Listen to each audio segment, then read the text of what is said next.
Hello everyone, আমি মনীষা চলে এসেছি আরও একটি ভিডিও নিয়ে। আজকের আমি আপনাদের সাথে শেয়ার করব খুবই সাধারণ একটা রেসিপি, চিকেন কষা রেসিপি।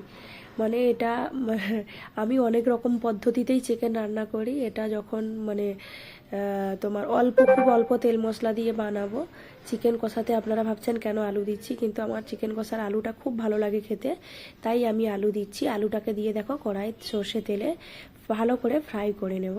এই তেলটার মধ্যে আলু ভাজা, মাংস সব কিছুই হবে।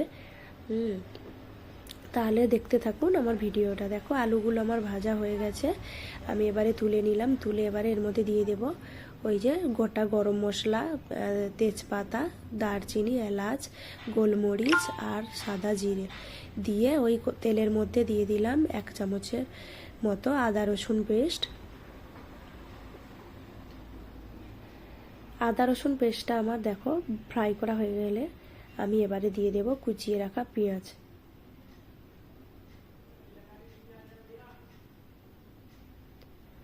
কুচিয়ে রাখা পেঁয়াজটা কিন্তু আমি বেশ কিছুক্ষণ ফ্রাই করেছি। তারপরে দিয়ে দিয়েছি ওপরে টমেটোটাকে গলে যাবার জন্য দিয়ে দিলাম সামান্য একটু লবণ।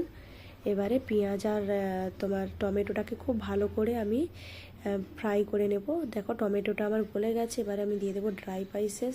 আপনারা অবশ্যই এই চিকেন মশলাটা চিকেন রান্নাতে ব্যবহার করবেন, চিকেনের টেস্ট দুর্দান্ত লাগে। এবারে দিয়ে দেবো আমার বাড়িতে হোমমেড একটা জিরে, ধনে দিয়ে আরও তোমার তেজপাতা, শুকনো লঙ্কা, এরকম সব একটা শুকনো মশলা থাকে, সেটা দিয়ে দিলাম। আর দিয়ে দিলাম তোমার কাশ্মীরি রেড চিলি পাউডার আর হলুদ গুঁড়ো প্রয়োজন মতো। এবারে জল দিয়ে, খুবই সাধারণ একটা রেসিপি। আমি খুবই দেখেছি আমি কতটা অল্প তেলে বানালাম। এই চিকেনটা তো রুটি দিয়েই ভালো লাগে, রুটি বা ফ্রাইড রাইস। বা আমি এই চিকেনটা এমনি আমার একটু ঠান্ডা লেগেছে, গলা শুনে আপনারা বুঝতে পারছেন, তাই আমি একটু খালি মুখে খাবার জন্য এই চিকেন কষাটা খুব খেতে ইচ্ছা করছিল, তাই বানালাম আর আপনাদের সাথে শেয়ার করলাম। এবারে আমি দেখুন গরম জল দিয়ে দিয়েছি, ভালো করে মশলাটাকে আমি কষিয়ে নেব। আরও একটু জল দিয়ে দিলাম, ভালো করে কষিয়ে এটাকে আমি চিকেনটাকে দিয়ে দেব।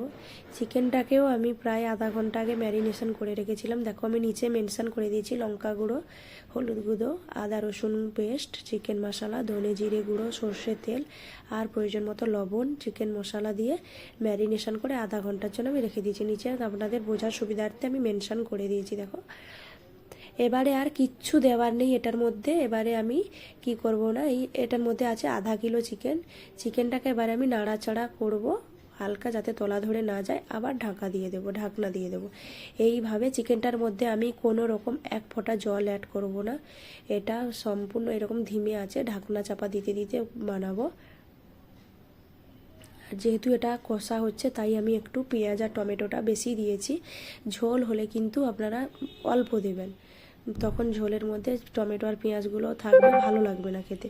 কষা বানালে এইভাবে বেশি বেশি করে টমেটো আর পেঁয়াজ দেবেন। এটা যখন কষানো হয়ে যাবে চিকেনটা, পেঁয়াজ আর টমেটোটা পুরো গলে যাবে। দেখুন আমি কিছুক্ষণ পর পর এই যে ঢাকনাটা খুলছি আর নাড়াচাড়া করে দিচ্ছি। আলুগুলো দিয়ে দিচ্ছি। আলুগুলো কারণ একটু বড় সাইজের আছে, কুক হবে, তাই আগে থেকে আলুগুলো দিয়ে, আপনারা চাইলে এখানে আলু নাও অ্যাড করতে পারেন, আমার ভালো লাগে তাই আমি দিলাম।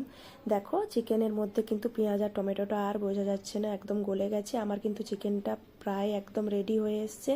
আর যদি আপনাদের এই আমার সহজ রেসিপিটি ভালো লাগে তাহলে আমার চ্যানেলটিতে লাইক, কমেন্ট, শেয়ার এবং সাবস্ক্রাইব করতে ভুলবেন না। আর কিচ্ছু করার নেই, এবারে আর একটু জাস্ট সামান্য কষিয়ে নিয়ে আমি নামিয়ে নেব। দেখো আমার পুরো হয়ে এসছে।